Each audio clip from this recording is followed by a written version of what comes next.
In 1998, the Blair government signed the Good Friday Agreement in conjunction with Sinn Féin and the Ulster Unionist Party. None of us really knew the true depth of what that agreement contained, and over the years certain parts of that agreement have come out. What we do know is at the time 300 convicted IRA terrorists were released from jail under the terms of that agreement. Here we are today in 2018, and we are witnessing veterans who served in Northern Ireland on the side of the law being persecuted in a one-sided witch hunt being led by the political movements in Northern Ireland of Sinn Féin IRA.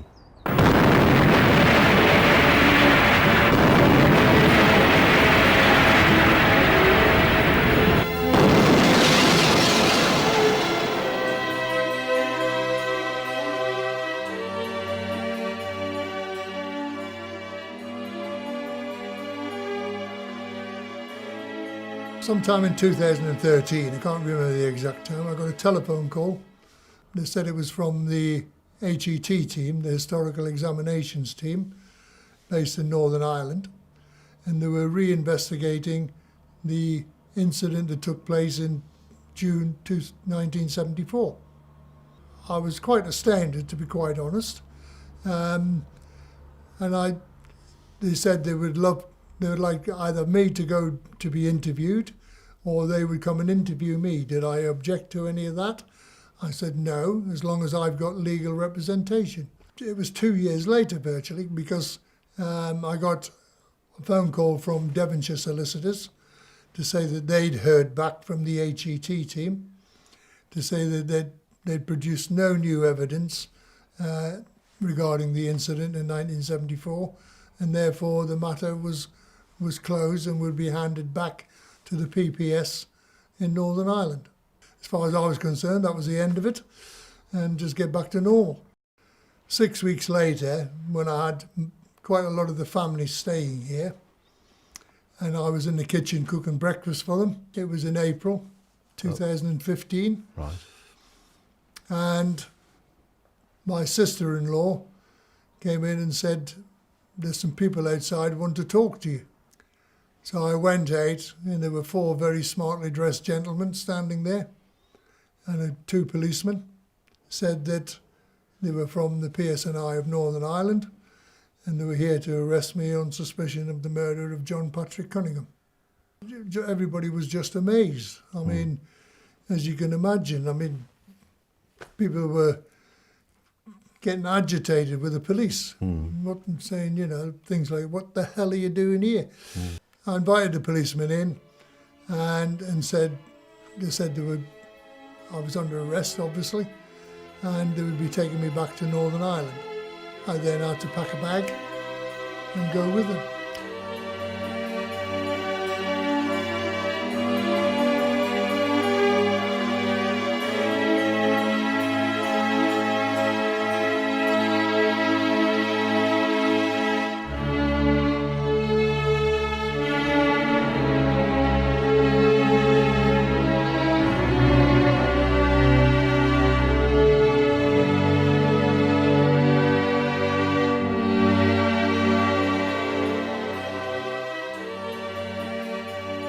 The bomb was detonated, sending debris, glass, metal and fire into the entire guard.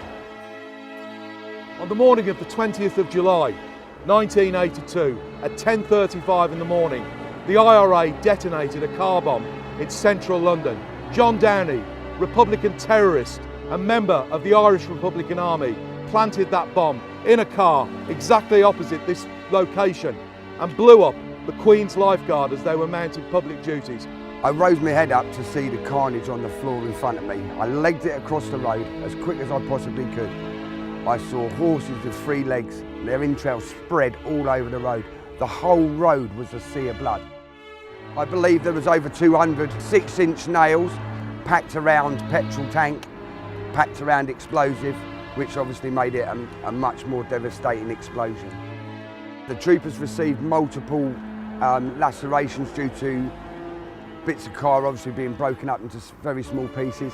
There was one guy had one of his buttocks blown off, quite literally, where he was sat on a saddle. He survived, did he? He survived. Right. Coulter Pitt had a 6-inch nail in his neck and actually walked back to barracks. Tell me about some of the other injuries, fatal injuries. The other one that springs to mind was one of the other soldiers that was killed. I believe it was almost instantly because it took off most of his head. Really? So he was decapitated? Pretty much almost How old was he? He was in his early 20s. He was only a young lieutenant. Downey walked into court. He was eventually apprehended.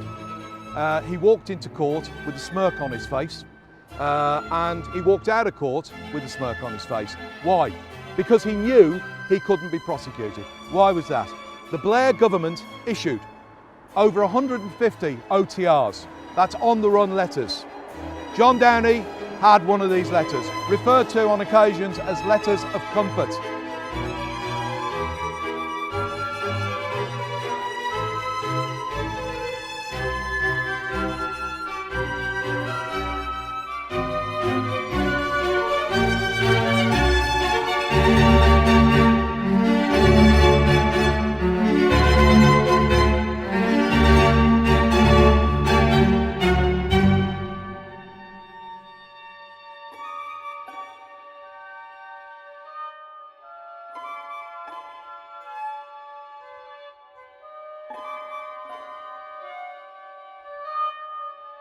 On the 15th of May 1977, Captain Robert Narak was overpowered in the car park of this pub, the Three Steps.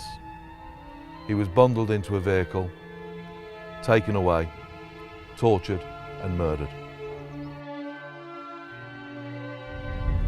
We're now travelling down the Jonesborough Road. It's highly likely this is the very same road that Captain Robert Narak was driven down that fateful evening. You can only begin to imagine what was going through his mind as his abductors took him away to his death.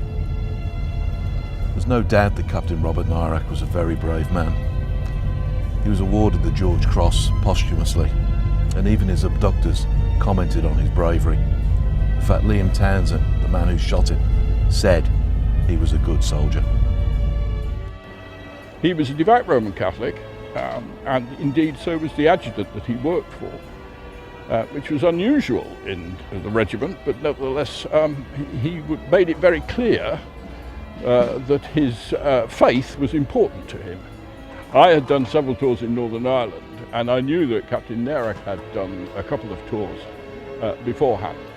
And I was present when he was nominated for his final job as liaison officer with 3 Brigade in Northern Ireland.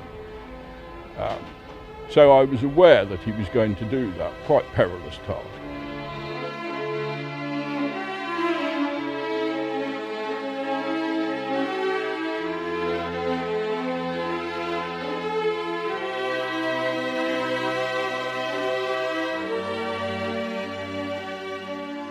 This is the location where Captain Robert Narak was taken following his abduction from the Three Steps pub.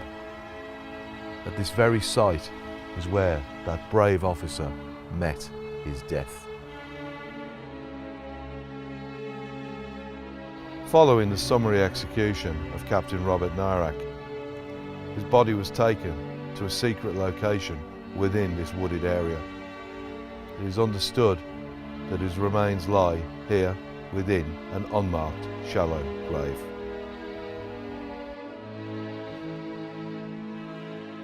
I'm here with Anthony Brown Holveld, who served as an officer with the Royal Artillery Regiment. Well, I joined the army at 19, and after a year's worth of training I joined my first regiment, and we went straight to Northern Ireland. Within 4 days of arriving there, we had a young lad shot in the head. He was 19, so just about 6 months younger than me, really. Yeah. And at 8 o'clock I got kicked out of my pit and told to go to the Altnagelvin Hospital and provide protection to the MO. Why did you have to protect the medical officer? Okay, well, the medical officer was with us in Bridge Camp. On the way, the IRA organised an ambush. They pushed cars across the road, set them to fire, and attacked the ambulance. Attacked the ambulance? Oh yes, yeah. The ambulance that the young soldier was in? Yeah.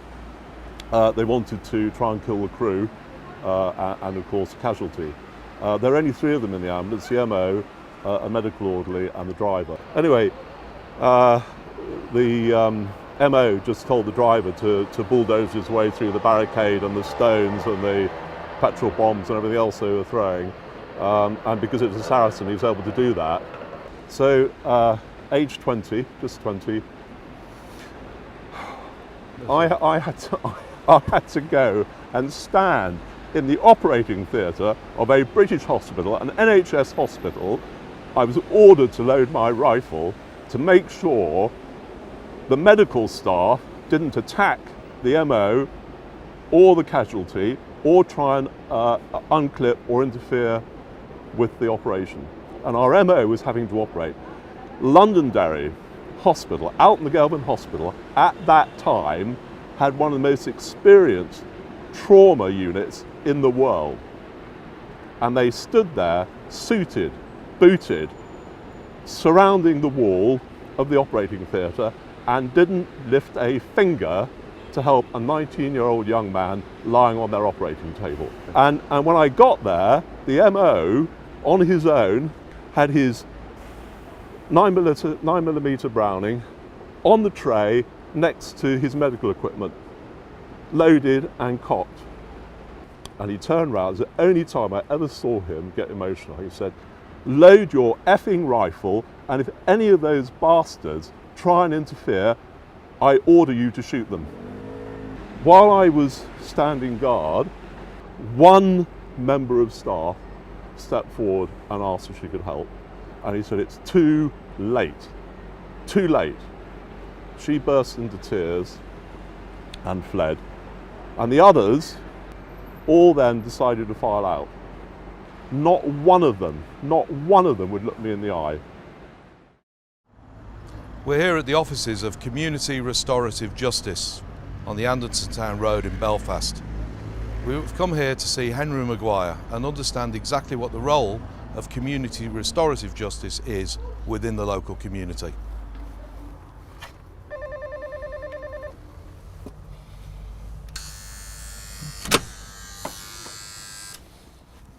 We're here making a film, and we'd like to understand what the role of community restorative justice is within the community. Who's we?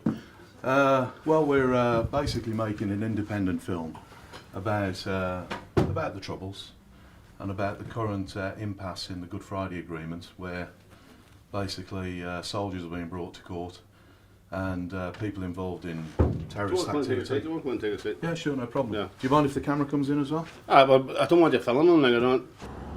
Wow, who would have expected that? I've just come from the offices of Henry Maguire.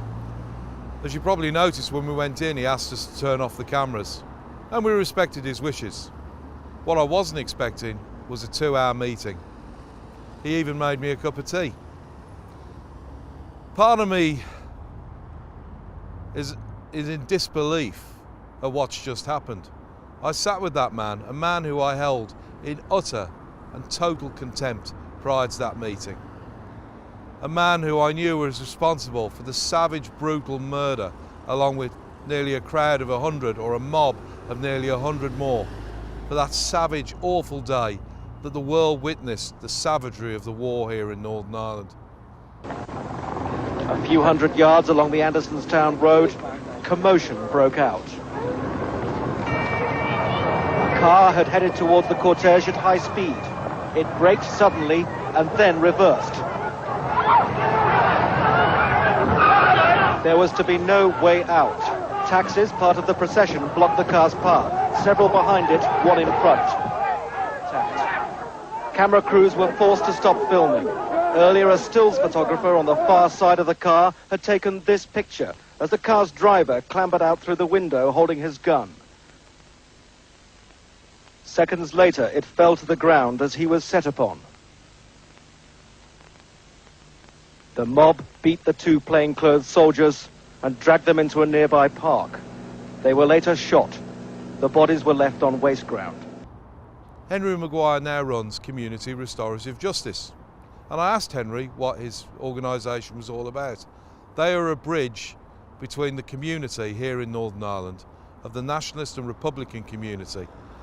And they effectively deal with issues such as criminality, punishment shootings, and they are a liaison between the police and the local community. He explained to me what his organisation's all about. We spoke in length about the opposite sides that we both served on during the war. He tried to explain his reasoning, and I tried to explain mine. And every time we got nowhere. Why? Because Henry truly believes, as do the rest of his organisation and movement, that we were in the wrong. And we truly believe that we were not. What we could agree on, though, was two things. First of all, peace needs to happen here in Northern Ireland, and equality needs to happen. And I tried to put my point across to him that if soldiers are being prosecuted through the courts, how can this be deemed as fair and just? His argument was, as is the argument for the rest of the Republican community, that none of us were ever dealt with properly.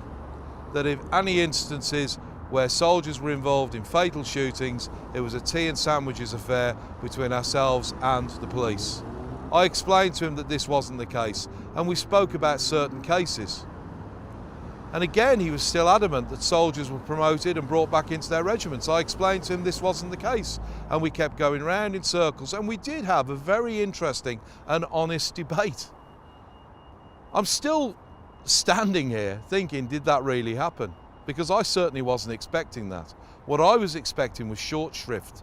I was expecting him, when we went in there, the minute he realised who we are, was to ask us to leave. And I certainly wasn't expecting that I would be as civil to him as I ended up being. I can't say that I truly forgive him. But what I can say is this, that if what I've just witnessed here today is a way forward, then there is hope for all sides. But what we have to drive home is this message. And the message is this: soldiers cannot be brought before the courts for actions that happened over 40 years ago. If we draw a line in the sand, a line in the sand has to be drawn for all.